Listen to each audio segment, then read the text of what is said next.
Ya itu yang tadi saya bilang, yang membedakan itu kulturnya itu apa? Pengobatan tradisional Cimandenya, ciri khas dari aspek yang kelima ini. Kalau yang punya ciri khas Cimande itu satu, itu yang membedakan. Kalau yang lain sebenarnya semua sama, aliran bela diri khususnya di silat itu semua sama, yang sesuai dengan 4 aspek yang ada di pencak silat, yaitu mental spiritual, bela diri, seni budaya, dan olahraga.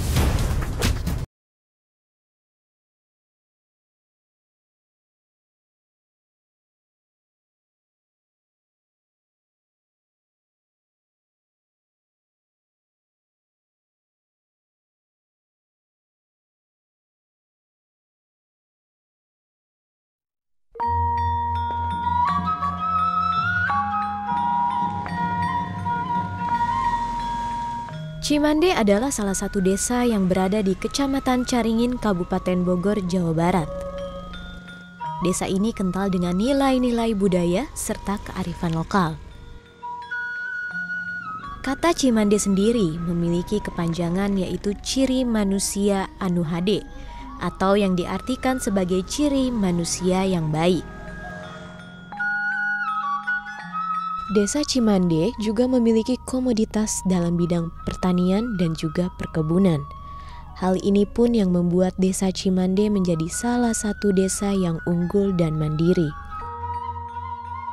Selain itu, Desa Cimande juga terkenal dengan pengobatan tradisional patah tulangnya dan tak diragukan lagi di masyarakat luas. Ini merupakan tradisi turun-temurun yang dijaga oleh masyarakat asli Desa Cimande. Banyak masyarakat di luar Desa Cimande yang datang untuk melakukan pengobatan tradisional.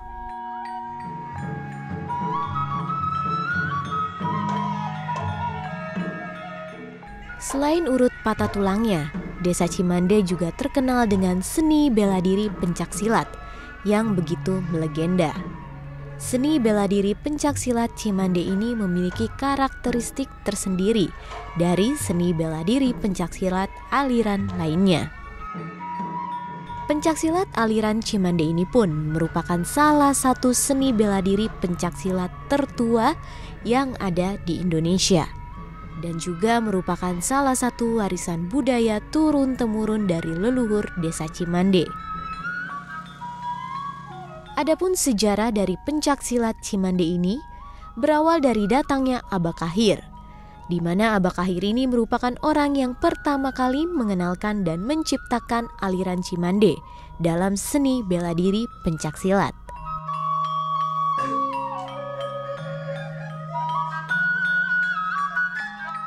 Ya, syiar agama dengan menggunakan pencak turun-temurun dari Eyang Ranggawulung sampailah kepada saya sendiri sekarang, bahwa lahirnya pencaksilat Cimande yang lebih dikenal dengan pencak Cimande, aliran Cimande ya, itu lahir di Kampung Babakan Tarikolot. Disinilah tempatnya Desa Cimande. Sampai pada saat ini, alhamdulillah ilmu Cimande ada di mana-mana.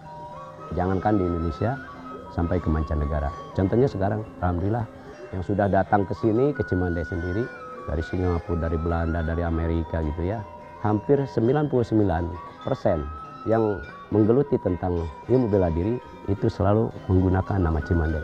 Alhamdulillah bermanfaat ilmu orang tua. Nah, berkaitan tentang pengobatan patah tulang juga ya, karena diawali dengan pencak. Pencak itu bisa terjadi bengkak, bisa terjadi patah, bisa terjadi keseleo dengan kita belajar pencak. Orang tua dulu itu komplit menitipkannya, kamu jangan hanya bisa merusak, setelah dirusak kamu perbaiki lagi. Ya, setelah patah atau keseleo atau bengkak diperbaiki lagi dengan adanya ngurut.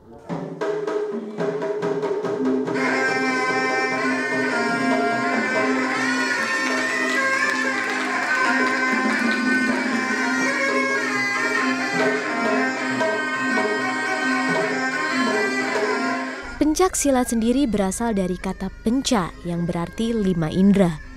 Dan silat atau silaturahmi di mana mengambil 5 indera yang memiliki hikmah menjadi panca kaki silaturahmi suatu pekerjaan yang mulia. Pencak silat aliran Cimande ini pun masih mengutamakan adat istiadat yang dipegang teguh para anggotanya, serta merupakan aliran pencak silat tertua di Jawa Barat. Seni bela diri pencaksilat Cimande ini memiliki unsur-unsur yang berbeda dengan seni bela diri pencaksilat aliran lainnya.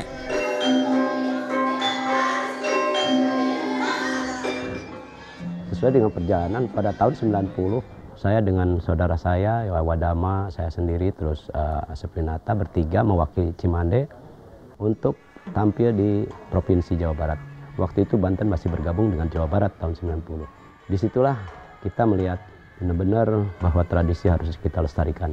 Karena Cimande adalah salah satu aliran yang ada di Jawa Barat dari beberapa aliran. Nah, ada Cimande, ada Cikalong, ada Sabandar, ada Serak ya. Nah, salah satunya aliran yang tertua di Jawa Barat khususnya adalah Cimande.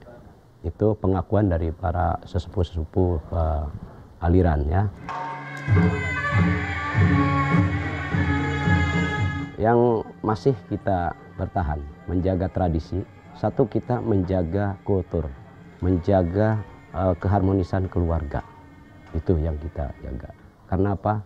Karena yang diwariskan dari orang tua, jangan sampai kita pecah belah dengan keluarga, apalagi dengan yang lain. Kita lihat di sana ada talek, ya.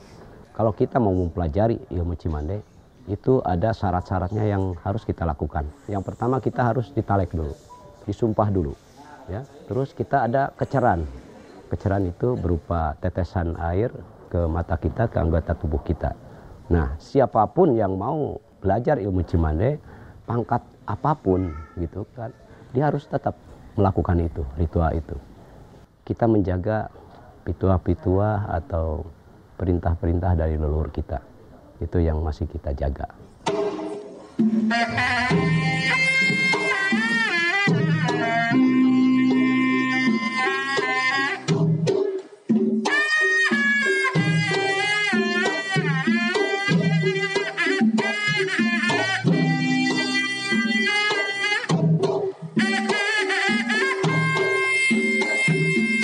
Padepokan pencaksilat pun berdiri di desa Cimande ini pada tahun 1992 yang diperuntukkan sebagai wadah untuk latihan dan juga menggelar acara festival pencaksilat Cimande setiap tahunnya.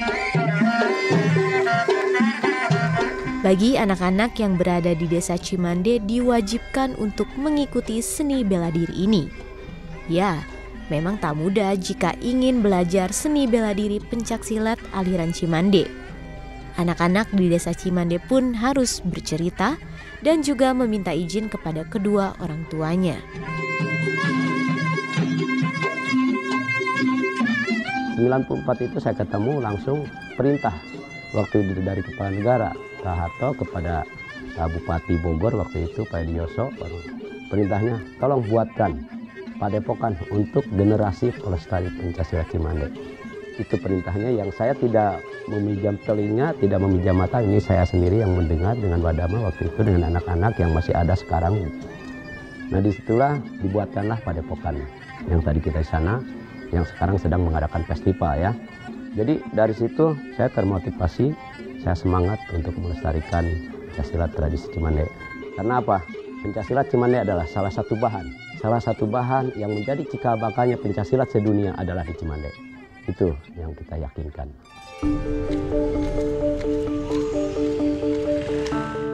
Salah satu tempat latihan seni bela diri pencaksilat Cimande yang masih mempertahankan pakem-pakem serta adat istiadatnya adalah Padepokan Pencaksilat Pajajaran Cimande. Terletak di Kecamatan Tajur Halang, Kabupaten Bogor, padepokan ini merupakan sanggar sekaligus wadah untuk berlatih dan mempelajari gerakan-gerakan pencaksilat Cimande. Mungkin kalau saya mau bercerita berdiri awalnya Padepokan Pajajaran Cimande ini tepatnya tanggal 16 September 2009. Ya, ini inisiatif saya pribadi karena apa? Sejarahnya guru saya sendiri ingin punya padepokan sendiri. Karena apa? Ingin padepokan sendiri, tapi umur beliau nggak sampai. Alhamdulillah dari saya sendiri pribadi punya inisiatif pengen punya, alhamdulillah ya. Terpacunya sendiri pengen punya padepokan karena apa? Waktunya terbatas. Kalau kita latihan-latihan di unit-unit sekolah sangat dibatasi sekali oleh sekolah. Ya, sedangkan seni budaya kita ini sebenarnya harus dilestarikan. Nah, alhamdulillah sedikit demi sedikit bisa berkembang. Mungkin itu.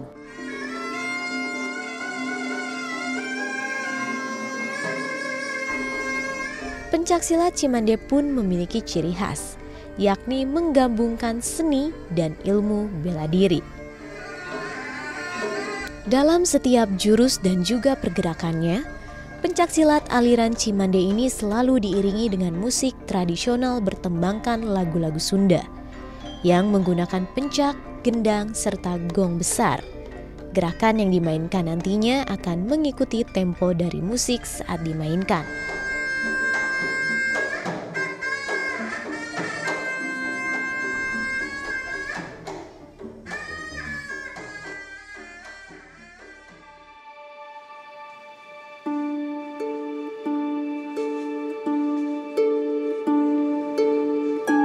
Dalam seni bela diri pencaksilat Cimande, terdapat beberapa adat istiadat yang sudah melekat sejak turun-temurun dari leluhur mereka sebelumnya.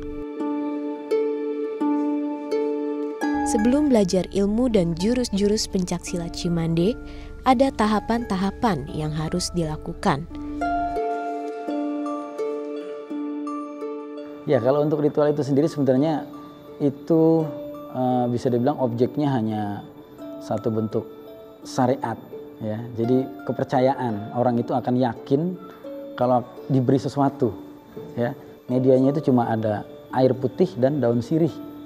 Kemudian nanti kita doa bareng-bareng, ya. Setelah didoakan baru diritual ke anggotanya satu-satu. Ritualnya sederhana sebenarnya. Setelah air dan daun sirih itu didoakan bareng-bareng, itu nanti akan satu-satu anggota itu akan diteteskan ke matanya, daun sirihnya dimakan, airnya itu ditetesin ke kepala, kemudian dibasuh ke tangan. Pada intinya apa? Daun sirih itu kan bagus, mengandung kadar antibiotik tinggi, gigi jadi kuat. Terus kalau ditetesin ke mata, syariatnya mata juga jadi terang. Tapi kalau hakikatnya ini mata mudah-mudahan bisa dibawa nanti ke pandangan yang baik-baik, yang lurus-lurus, intinya begitu. Kemudian dibasuh ke kepala, itu pikirannya, biar pikirannya juga pikiran yang lurus-lurus, yang baik-baik. Gitu. Nanti dimakan juga ucapannya biar lurus-lurus, biar gampang kalau ngucap yang baik-baik. Itu maksudnya, Mbak.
Kalau udah menalek anak muridnya, bahasanya dibilangin, intinya satu, mereka harus bertakwa kepada Tuhan Yang Maha Esa. Intinya apa? Ibadah, nggak boleh ditinggal. Kalau Islam, sholat 5 waktunya nggak boleh ditinggal.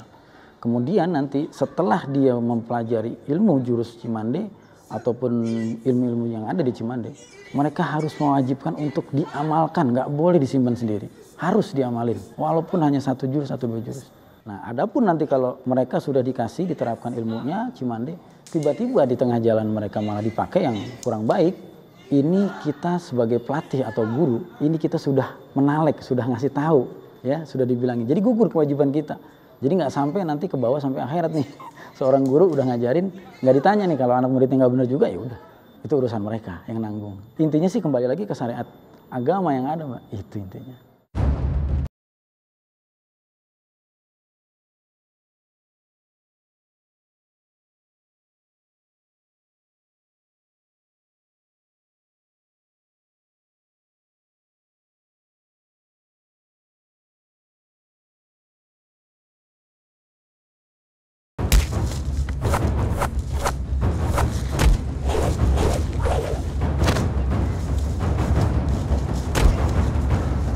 Pencaksilat aliran Cimande ini mengandalkan tangan kosong untuk membela diri, di mana gerakan-gerakan yang ada dalam seni bela diri pencaksilat ini dilakukan oleh seorang pendekar dengan menggunakan anggota tubuhnya.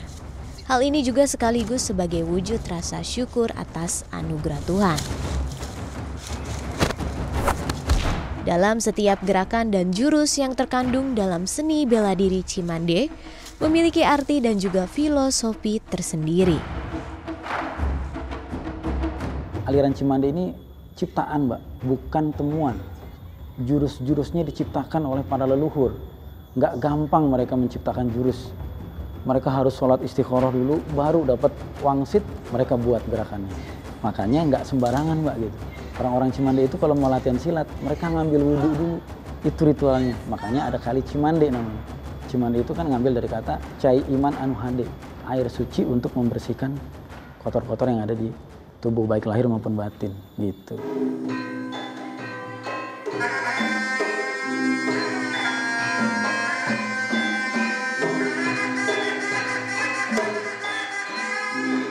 Beberapa gerakan-gerakan atau jurus pada pencaksilat Cimande memiliki makna tersendiri, salah satunya adalah jurus tepak selancar Cimande. Gerakan ini diadaptasi dari gerakan wudhu dan sholat. Jurus satu tonjok ambruk juga memiliki filosofi mengambil kebaikan dan membuang keburukan. Orang-orang yang mendalami pencaksilat Cimande juga disyaratkan harus bisa membaca bismillah, salawat, dan juga syahadat. Padepokan Pajajaran Pencaksilat Cimande pun merangkul anak-anak usia dini dan remaja untuk mendalami dan mempelajari pencaksilat Cimande. Ini bertujuan untuk memperkenalkan seni dan budaya asli Indonesia, khususnya Jawa Barat, kepada generasi muda.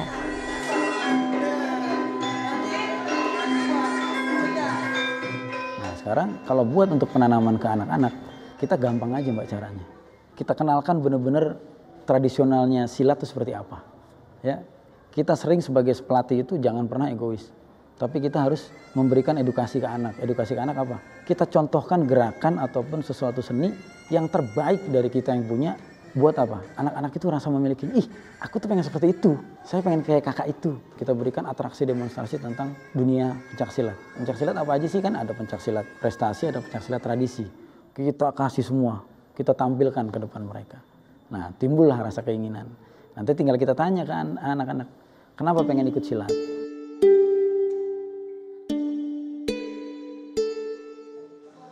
Keluarga besar Padepokan Pencaksilat Pajajaran Cimande juga bertujuan membina dan mengembangkan seni olahraga bela diri pencaksilat, khususnya pencaksilat Pajajaran Cimande.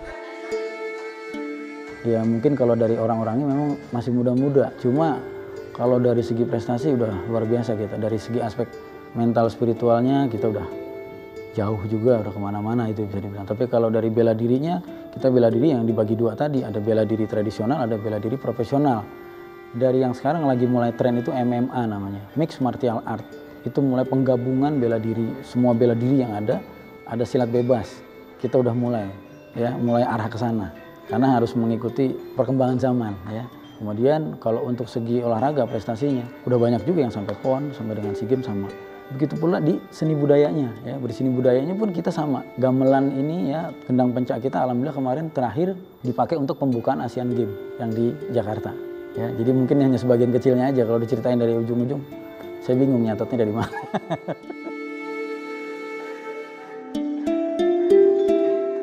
Adalah Putri, salah satu remaja yang tergerak hatinya untuk menekuni seni bela diri pencaksilat Cimande. Ia memutuskan bergabung dengan Padepokan Pajajaran Pencaksilat Cimande karena hal tersebut mampu membuat ia menjadi pribadi yang berbeda. Untuk saya pribadi, saya tahu mengenai bela diri pencaksilat itu dari SMP. Saat SMP itu ada demo ekstrakurikuler. Nah, pada olahraga bela diri ada pencaksilat. Nah, saya mulai tahu dari situ. Pencaksilat itu kan merupakan salah satu budaya asli Indonesia ya. Saya pun juga ingin ikut serta untuk melestarikannya gitu. Ya beda dari bela diri yang lain gitu. Semua alat ya dari ujung kaki sampai ujung kepala itu kita semuanya gerak gitu.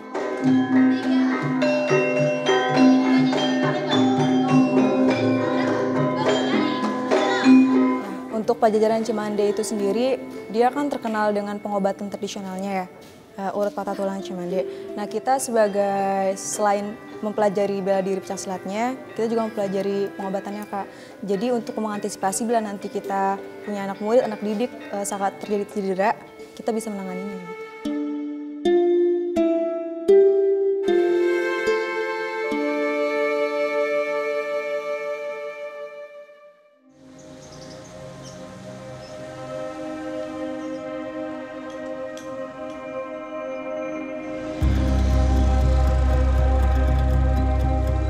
Pencaksilat Cimande tak hanya mengajarkan bagaimana melindungi diri sendiri melalui gerakan-gerakan dan jurus bela dirinya saja, tapi juga mengajarkan moral dan mental spiritual pada pribadi seseorang. Belajar bela diri agar menemukan jati diri kita sendiri. Selain itu, kita wajib menjaga dan melestarikan budaya tradisi milik bangsa agar tidak terkikis oleh zaman.